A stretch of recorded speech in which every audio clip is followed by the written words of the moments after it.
Well, many people turned to religion to help them cope in the days after the 9/11 attacks, and some even chose new faiths, including Islam.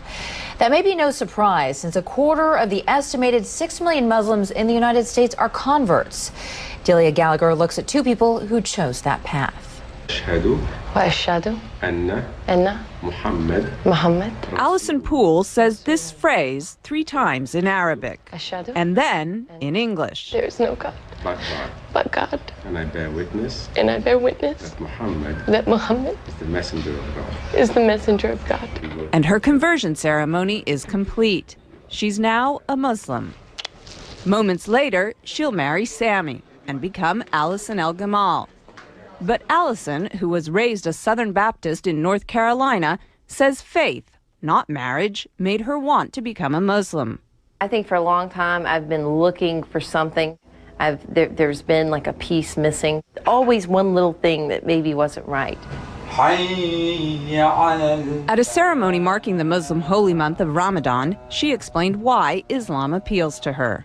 I think because it's much more about peace. I'm praying 5 times a day. It's kind of hard to go out and say bad things or do bad things when you're praying 5 times a day. And you have to believe. The imam who married Allison says he's seen more American converts recently, in part because of the prominence of Islam in the news. It may sound paradoxical, but what happens is that when something becomes more in the news, people tend to want to know about it. Allison says she was already on a spiritual quest when she began to hear a lot about Islam post 9/11.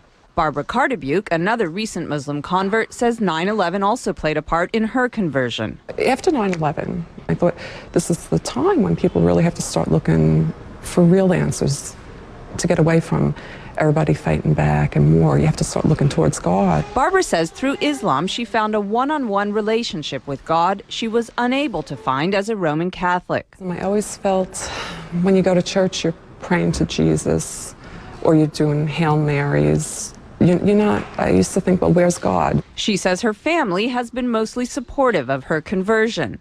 Allison says her family is completely behind her decision, but occasionally she's reminded that not everyone is. I was walking around down near the World Trade Center, and this woman walked by and she said, "I want to just go bomb those Muslim bastards."